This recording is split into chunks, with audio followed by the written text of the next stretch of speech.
have over 40 regulators that I have to, deal with in the US and interact with, right? I think that's, goes to that, like, it is regulated as money transmission for the most part. Those state regulators are getting more sophisticated. And I think in the absence of federal regulation, they're filling that gap.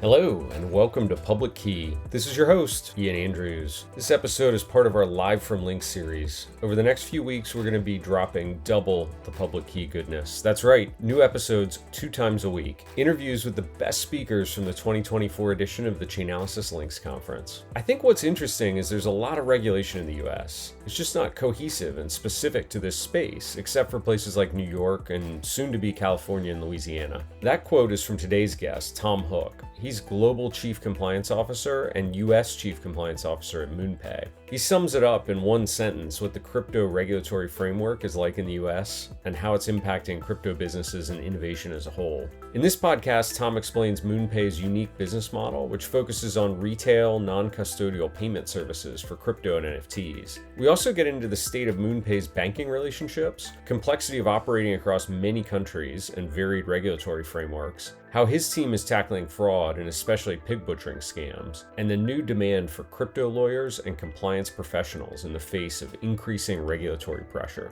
Last thing before we dive into the episode, if you weren't able to attend the Chainalysis Links Conference in New York, well, you missed a fantastic event. But not to worry, the Links digital experience is now available on demand. As an attendee, you'll get to see the best content from the in-person conference, plus some special digital-only content. Whether you're in the Americas, EMEA, or Asia Pacific, you'll have the opportunity to live chat with compliance, investigation, and business strategy experts, while receiving an exclusive hands-on view into our latest features. You can register now by clicking on the link in the show notes. I am joined by Thom Hook, who is Global Chief Compliance Officer at MoonPay. Thom, welcome to Public Key. Thanks for having me. Really excited to be here and chat. You've got a pretty incredible career trajectory. I was perusing LinkedIn before our chat. Started out as an ADA, and now you're Global Chief Compliance Officer. Give us the walk from your early career to how you ended up in crypto. Yeah, no, I appreciate that. It's been quite a journey. If you asked me back when I was an ADA, whether, one, what was compliance, and two, whether I'd be running a compliance program, I would have laughed at you. I started out my career, I did everything. I was doing, violent crimes, drugs, the whole gamut. And you pick up cases randomly. And I picked up a fraud investigation. It kind of snowballed into a bigger fraud investigation. And next thing I knew, I was doing large-scale identity theft investigations. Really liked it. And had ultimately made the decision that I needed to get in the private sector. And I thought to myself, what's the closest thing to what I do? And so ultimately that became AML. And so there was a network of folks from the New York County District Attorney's Office and was able to get into anti-money laundering compliance. And so got into that space, really enjoyed it. Didn't know what a SAR was, but quickly figured that out.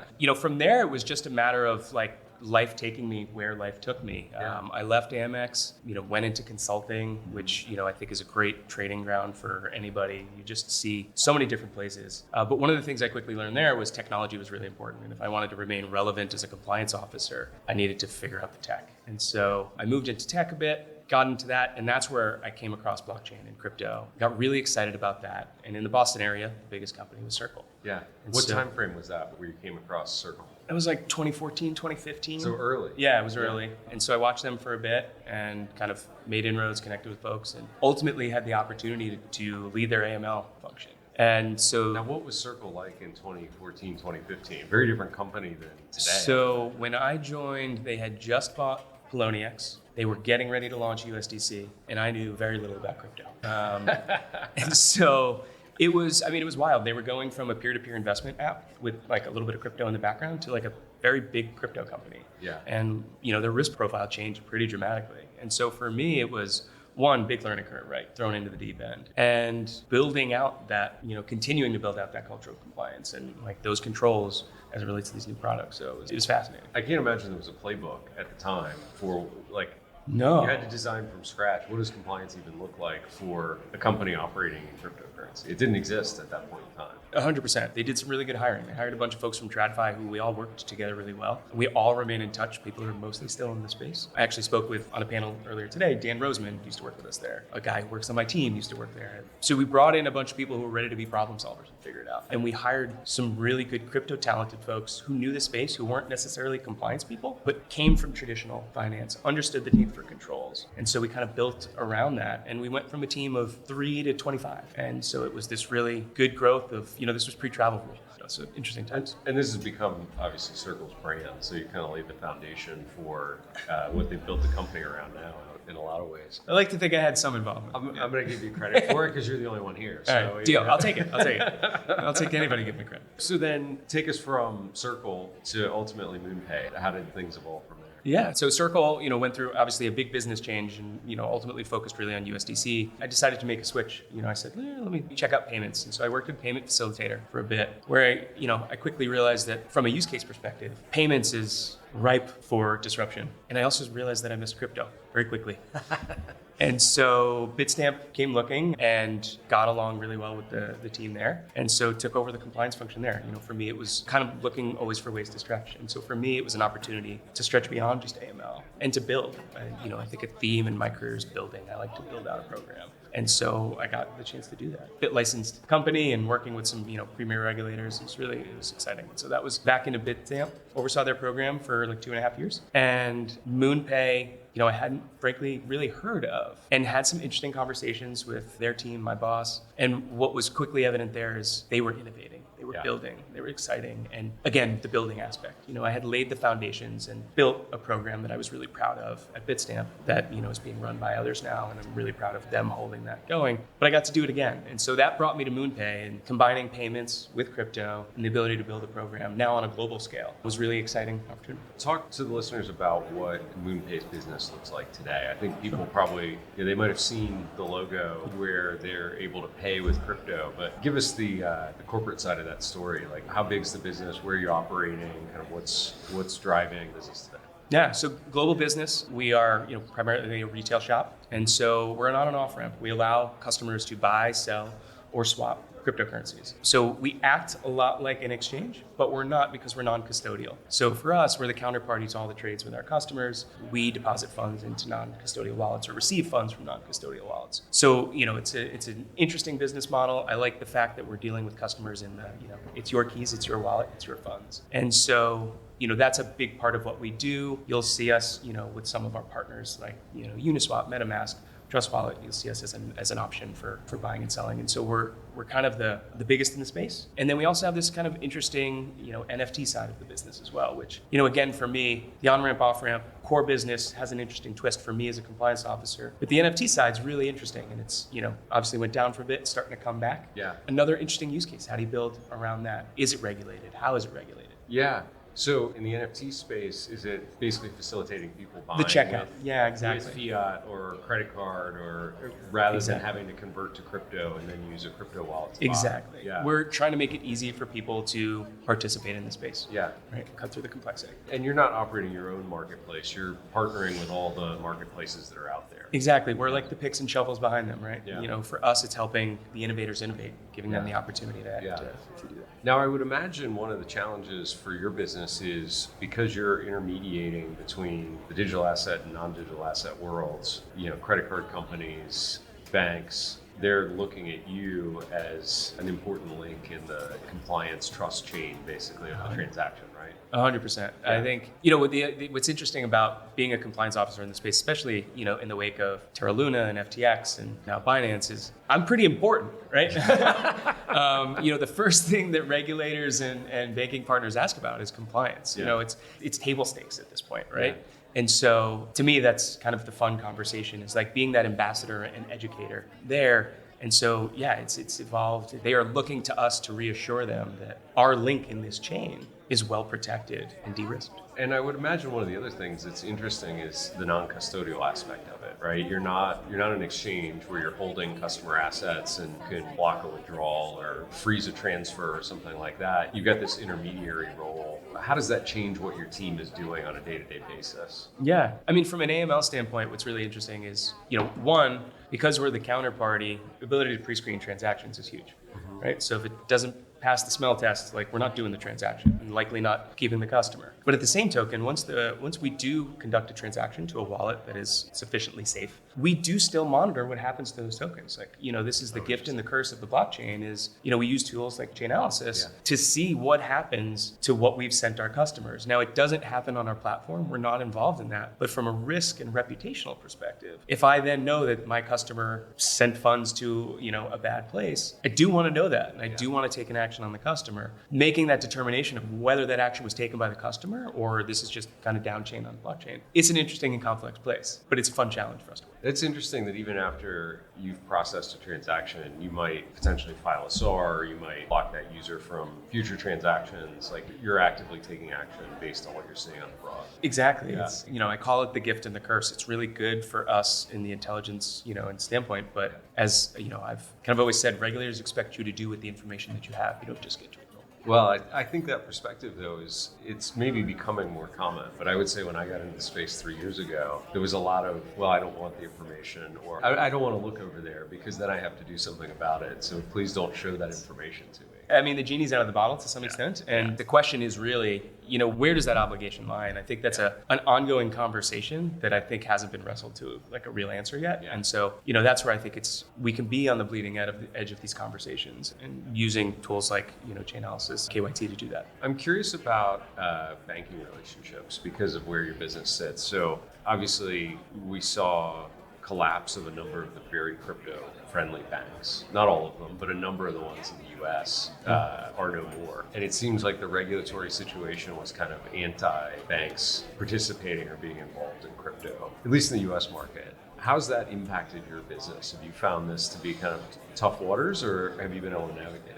I think everyone was real skittish for a bit, but I think that's where the compliance has table stakes. Yeah. It becomes really important. It's literally the first conversation we have with new banks, right? Yeah. They're like, great, what's your compliance program look like? And so that is where we have to educate them that we have the same control framework that you have at your own institution. We just use different tools. And we are experienced people whose careers are in compliance. We're not winging this. And so I think they know who the good actors are. I think most of this industry is moving in that direction. This isn't, like I said, it's table stakes now. If you want a banking relationship and you don't have a good compliance program, they're not even going to start the conversation. Yeah. So the conversations are open to those who are compliant and regulatory forward.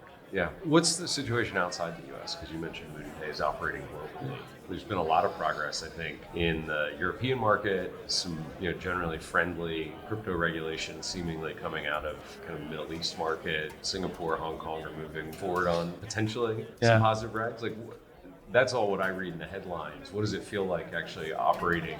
It does feel that way. I mean, I think, I teach a course in crypto regulation in the US. And so, I've had some funny comments like, what do you teach then? And my response is there's a lot of regulations that actually apply. They're just not at a federal kind of cohesive level for the most part, right? And so I think what's interesting is there is a lot of regulation in the US. It's just not cohesive and specific to this space, except for places like New York and soon to be California, Louisiana. Whereas outside the US, we are seeing in Europe, the UK, kind of the jurisdictions you've mentioned, they're focusing on the space and building specific rules. That's what we're looking for, right? And it makes it easier and takes some of the guesswork out. Frankly, as a compliance person, I love the gray area. That's what's exciting. But it helps when they give you a little bit more of the rules to the road, right? Because we all want to get to the same place. It feels more like it's not catering to the industry, but recognizing the industry and helping it continue and further legitimize in a way that we're not, yet seeing in the US, at least on a larger scale. You mentioned New York a couple times. We had Superintendent Adrien Harris on stage this morning. New York, sort of famous for being an early adopter of regulatory framework with the BIT license. You said you took Bitstamp through that process. Quick interruption here. I just mentioned that we had Superintendent Adrien Harris from the New York State Department of Financial Services on stage. And our co-founder, Jonathan Levin, asks her about their approach to the global nature of crypto, which helps pull together what Tom just said about New York regulations being similar to the EU and other jurisdictions. Let's hear what she has to say. Superintendent Harris, how do you approach the global nature of crypto and the global nature of the role that you have? Yeah, New York is the financial capital of the world. It's a mantle that I take very seriously, and building a financial regulator that's fitting of that moniker. I think one of the things that's been gratifying for me is we regulate many multinational organizations, and when I talk to regulators overseas about cryptocurrency, about stablecoin, they say they know if a company has passed New York's test, it will pass muster for their jurisdiction. And the more I talk to those regulators and in my travels, they say what we've built in our jurisdiction really is modeled after what happens in New York. That's true in the UK, that's true in the EU, it's true in the UAE. And so we spend a lot of time collaborating with regulators across the world, not just so they can learn from our vast experience at DFS, but certainly as well when we're jointly supervising entities so that we can share information and make sure that together as regulators we have a robust view of the whole of the risk that we're overseeing. And I think those relationships have borne tremendous fruit.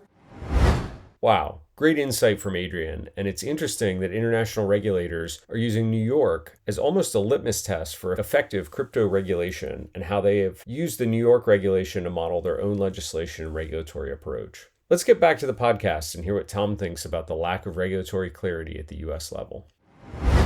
What's your perspective, given the logjam in Congress? Should we have more regional or state-by-state frameworks adopted? Should we be pushing for that regulatory clarity at that level?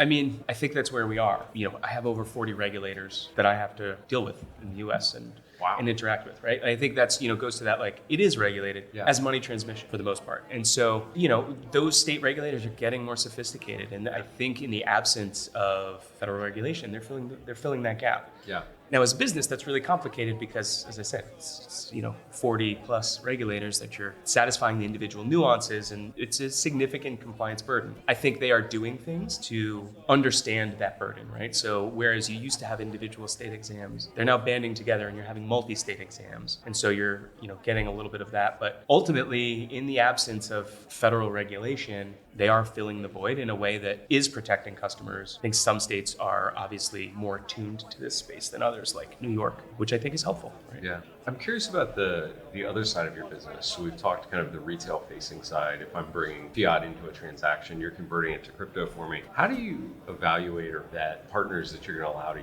use the MoonPay service? The way our business actually works is, so our partners are just referral partners. Right? Okay. So we actually don't facilitate any transactions with any entities, any institutions. Oh, interesting. Okay. We're retail only. And so for us, it is a referral avenue. They say, if you want to buy crypto, here's one avenue you can go. We have a direct relationship with every retail customer that comes through us. They have to pass our KYC, but then they're in our ecosystem, right? We know who they are. We know we verify their identity and we can transact with them as they want to.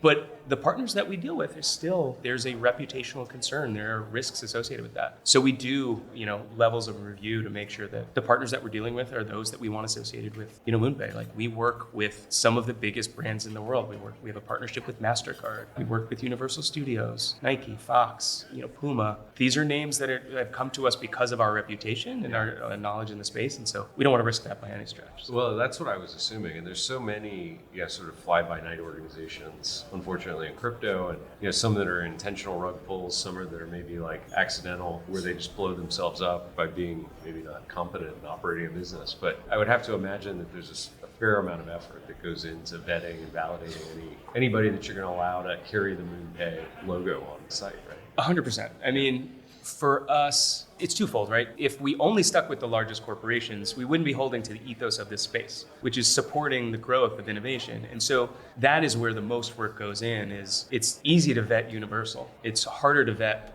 XYZ crypto company that started last year. Some may be good, some may be not. And, we've got to dig into those because we do, for those, the innovators who are trying to do the great things for the space, we want to help them. Absolutely. But we got to separate the wheat from the chaff. Yeah, exactly.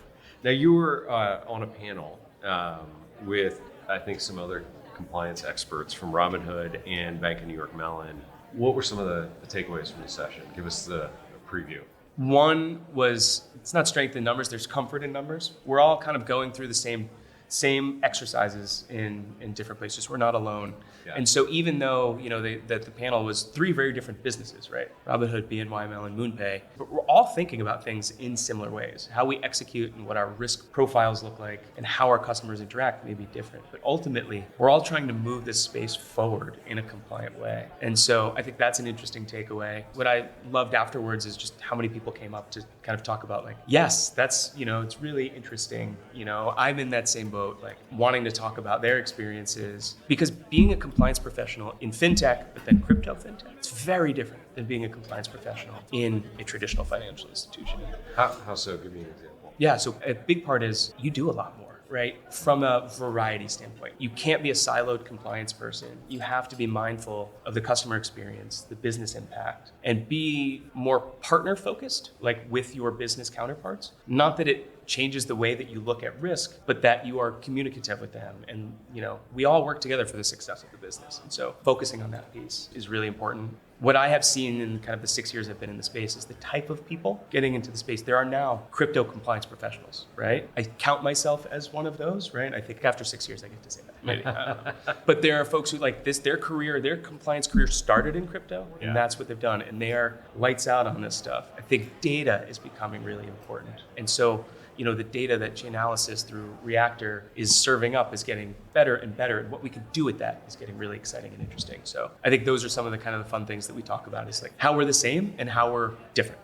Yeah, it's amazing. One of the big topics, we actually had an advisory board session yesterday that had a number of compliance professionals from some of our banking customers, crypto exchanges, a couple of fintechs were in the room. And one of the seeming like hot topics is on the topic of scams and specifically pig butchering. Is that affecting your ecosystem directly at all? Are you seeing your platform being abused in those scams? I mean, I think it's prevalent and sadly prevalent in the industry. And so, it's definitely a high mind. And I think a big part of what we are doing better, I will say, and I think there are organizations popping up, a couple of which I met today, that are big on the education front. And I think that's a part that we, it's about putting up warnings. It's about educating people that these scams exist. Yeah. So that we can get ahead of it. You can't always stop people from doing things. Identifying these transactions when clean wallets are involved. It's hard to, like I said, sometimes from our business model, it's not clear on the initial data that something bad is going on. I would assume a lot of the first transactions for a newly created customer, you've got nothing,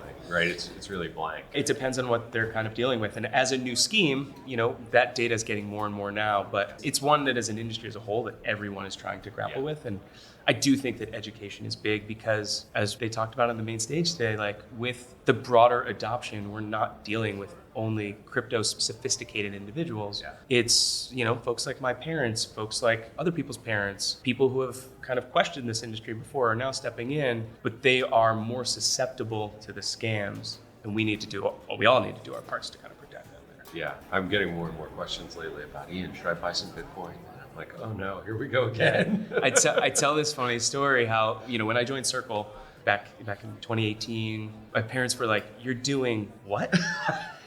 And then when I joined Bitstamp, they were like, how do we get an account? And I was like, how the times have changed. And it's no longer my dirty secret that I work in crypto. Yeah. It's kind of a badge of honor to work in the space. And I think it's good for the space, but we have a responsibility, to protect it.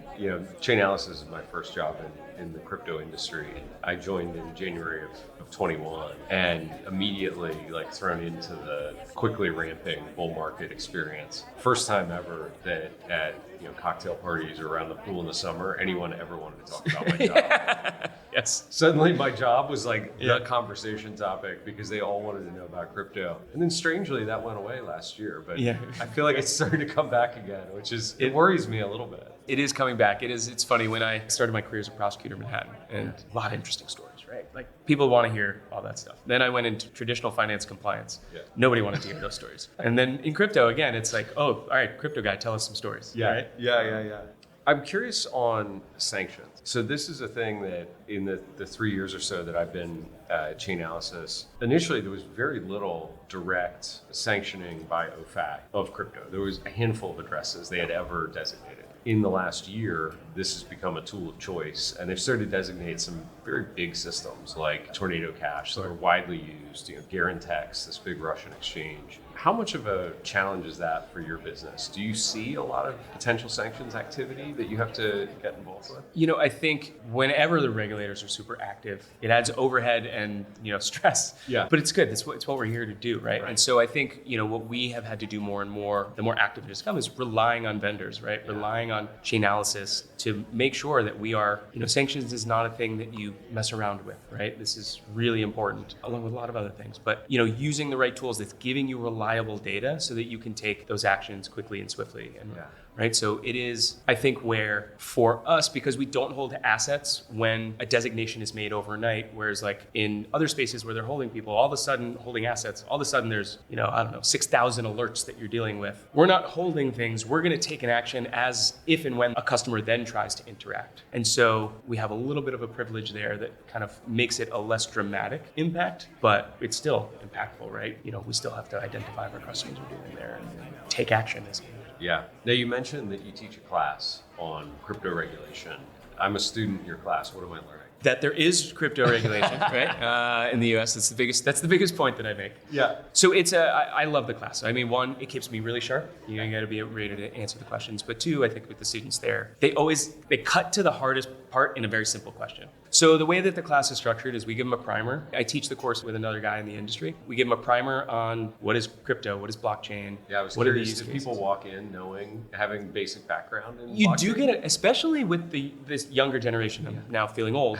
They do. There are some who come in and frankly, they probably know more than I do about the ecosystem and how it works. There are a lot who walk in and have nothing. Okay. And so we've got to work that balance and give them enough to kind of understand generally how it works in the important ways. What are the use cases that matter? And then we take them through class by class the different types of regulations that apply if you are in a crypto company. Now, I teach at a law school, so these are all law students. I am a lawyer, but I'm a compliance professional. And so I come at it from a different angle than I think they're used to, which is a lot more, I can say this as a compliance person and a lawyer, more practical perspective. Yeah. Here's the law, but here's what that means for you on a day-to-day basis. And so we have a class on securities law. We have a class on commodities. We have a class on AML. We have a class on what we call, the silent killers, which is all of the other regulations that you don't really talk about that can end a business. Whistleblowing, abandoned property, anti-bribery, anti-corruption, consumer protection, privacy, all these things that, aren't as sexy and as exciting as AML,